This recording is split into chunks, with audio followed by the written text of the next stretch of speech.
Okay, now it's time for my top 10 list. This one is my top 10 biggest pop culture blunders. These are some of the moments in pop culture history, well in my opinion anyway, that were just total fuck-ups. I was just face-palming, scratching my head, wondering why this is happening. Number 10, the Amazing Spider-Man movies. The Amazing Spider-Man movies are making the original Spider-Man movies, 1, 2, and 3, look great by comparison, even Spider-Man 3. The problem is, Andrew Garfield, who's a good actor by the way, he's playing a great Spider-Man, but a lousy Peter Parker. They just have the same personality. I mean, Peter Parker's supposed to be like a dork, he's supposed to be awkward, he's not supposed to be, happy and jolly. Like, hey Mary Jane, he's not supposed to say, yo, Mary Jane, what's up? I don't get that. Well, they just get, and the directors, Mark Webb, did they just get him because of his name? Also, they said they've hired him because, whoa, he's going to direct a romance, but here's the problem. Spider-Man is only a little bit romance. I mean, that is a big part of him, because he's got the love interests, blah, blah, blah. But it's a comic book movie. Superheroes. There's supposed to be action and all that fun stuff. Because when I was watching Amazing Spider-Man 2, all I saw was all this romance, like, for almost the entire movie. And I'm thinking, where's the action? I came here to see action. That's like going to see the Expendables expecting a love story. You don't do that. I mean, Expendables is all about action. You see guys, like muscles, guns. You're not supposed to see like, I love you, man. Let's go for a walk on the beach. It's just ridiculous. I just hope they get rid of Mark Webb, or at least make it a coherent Spider-Man story, because they made the same mistake they made in Spider-Man 3. Too many villains, too much shit going around, and no one gave a fuck. Speaking of Spider-Man 3, number 9, Venom in Spider-Man 3. When we all heard Venom was going to be the villain, we're like, oh, Venom, yeah. But they changed so much. For example, the outfit did look good. I mean, I like how the symbiote itself, I hope I said that right, had that really cool look to it. It's like, that was good. How it came to Earth, debatable. But one of the things about the symbiote that really pissed me off was how Peter Parker, before it became Venom, was able to take it off, which pissed me off. Because it's a symbiote, it's like a parasite. You don't go, oh, I better take the symbiote suit off. Hang it in his closet. You don't just take a parasite off. That's like a dog going, oh, I don't like this flea anymore. Oh, I need the flea back on. Okay, here we go. What the fuck is that? He's supposed to have it, retracted to his body, like in the comic books and the cartoon. Like, kind of like Iron Man's suit or something, But I don't get that. I mean, the suit itself looked great, but that really ruined it for me. Especially when he needs to take it off for real with the bell, and he hits the bell, and he's like, oh my god, this thing is so hard to take off. Oh my god. Really? You had no problem taking the suit off, early in the movie, but now when you really want to take it off for real, it's a pain in the ass. I don't get that. Can you explain that to me? And Venom itself, while the suit did look pretty good, like the big emblem, even the black web was really nice. The problem is, 1, he showed up the last 20 minutes of the movie. 2, his mouth looked too fake. You could tell that was fake. The CGI was horrible. He didn't talk in the third person, like, Parker, we've been expecting you. Or he didn't have that eerie voice. He just sounded like he was just talking through a microphone. And his face kept retracting. Although the teeth and everything being a little more demonic. And then, instead of saving him for that potential sequel or spin-off, they kill him. The symbiote and Eddie Brock. And also, wasn't Eddie Brock supposed to be like a big, strong, tough guy, not a wimp like Peter Parker? But that was in the Ultimate Comics. Yeah, I know, but the main line, he's supposed to be like a big, tough guy. He's always starting to reveal his secret identity. I'm glad that the franchise got rebooted, but now it's like, they rebooted, but now it's even worse than that. So, what's up with that? Number 8. MTV for canceling Celebrity Deathmatch not once, but twice. This was one of the few good things about MTV.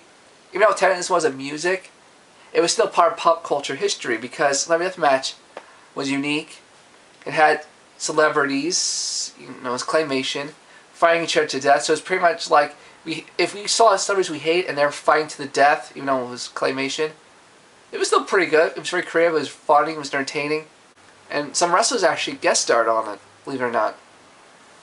And then they canceled it for reasons.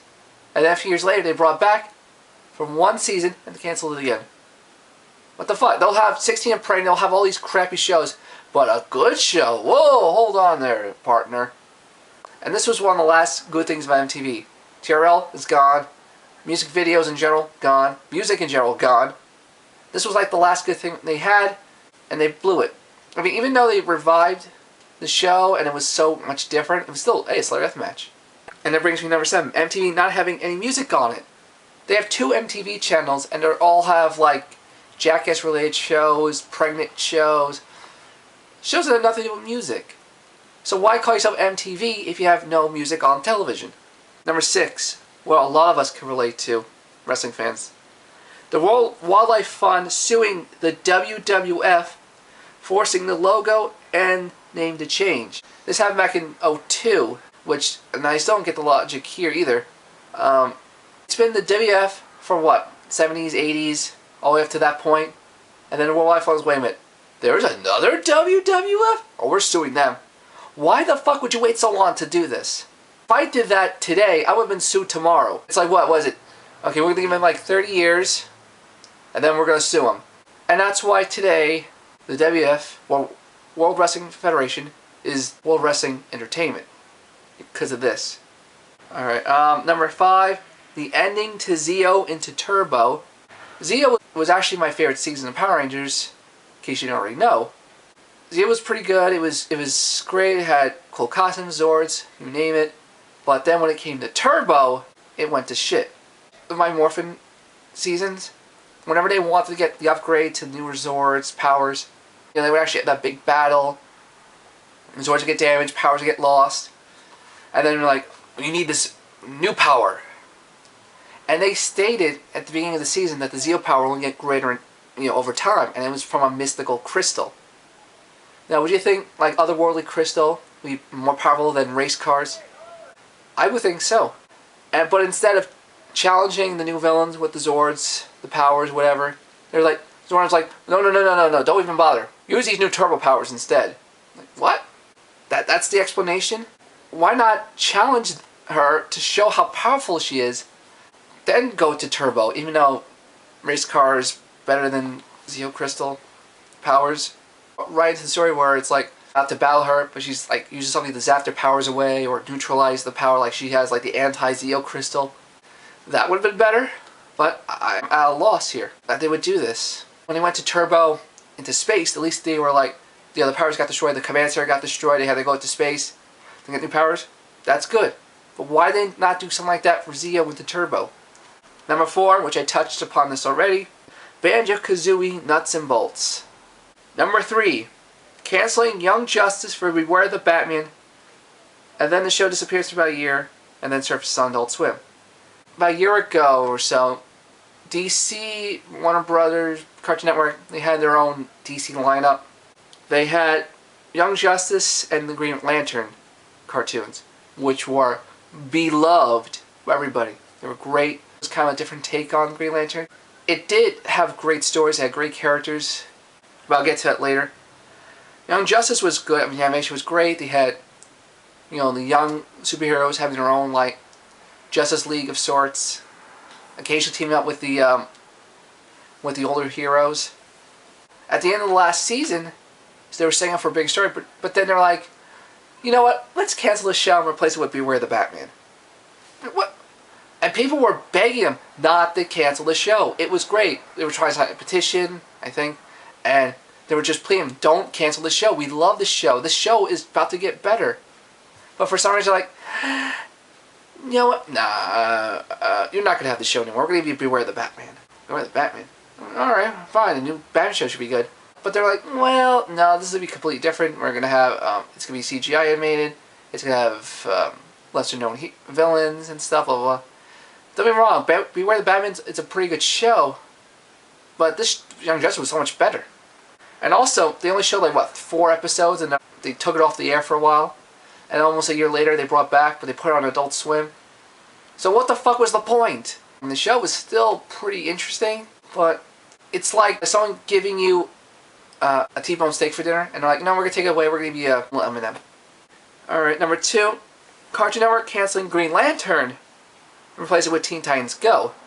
Now that Green Lantern show I mentioned, it was fantastic, and at the end of the last season they were setting up for something else. They had like that really cool ending, but they canceled it for some reason, like we were Batman, and people were begging, don't cancel the show. It is a fucking fantastic show. We love it. We're not complaining. But they're like, you know what? Maybe we're going to cancel it when I give you Teen Titans Go. Now, Teen Titans was a show that aired on Cartoon Network a few years ago. It had some great themes. It was action-packed. It kept you on the edge of your seat. It was a great show overall. So people warmed up to that. Unfortunately, even though they got the original voice cast back, they took the show, cheapened it down, made all the characters like this tall, and they're all wacky zany. And people who are fans of the original Teen Titans were like, what the fuck is this? You canceled the original Teen Titans, Green Lantern, for this crap? And this is why people hate companies like this. We want something to give to us, but they're like, you know what, we're going to take it away from you for no reason, give you something that you don't like, but then wonder why you don't like it. And brings us to number 1. This one is the biggest blunder in pop culture history, in my opinion. Disney canceling Avengers Earth's Mightiest Heroes and replacing it with Avengers Assemble. Now around the time, I don't remember what year it was, I think it was 2010, 2011. Not long after Disney bought the rights, well acquired the rights, I should say, to Marvel, they got started this new Earth's Mightiest Heroes Avengers cartoon, which, even though the animation wasn't realistic, it was a great Avengers cartoon, probably the best one they've ever made for Marvel. It had all these stories, these villains, and the chemistry with the characters, even though it was mostly closely to the comic book, not anything live action or more recent. It was great. It had intertwining stories. It was just what every fan loved. But then they were like, you know what, the Avengers movie came out, and we want to make something closely related to that movie, so we're going to cancel your show and give you a crappy version of it. What'd you say, huh? No, do not cancel the show. Do not cancel the show. They're like, no, we're going to do it anyway. Here's Avengers Assemble. Oh my god. Even though it looked more realistic and looked closely related to the movie, a lot of what made the other cartoons so good was not in this show. Because they're trying to connect all the alternate universes with Ultimate Spider-Man, this, and even that Hulk and Agents of Smash. We just want a good show. We don't care that there's like this expanding universe between all 3 of these shows, because no one gives a fuck about all 3 of the shows. This was a good show that was ruined because, for the sake of doing it. How about this, you people who ruin these pop culture moments? Listen to your fans, get your heads out of your asses, and do what's right for them, not what's right for yourself. If someone says they love it, don't fuck with it. If someone says they hate it, do something about it. Alright, I'm out. I'm done.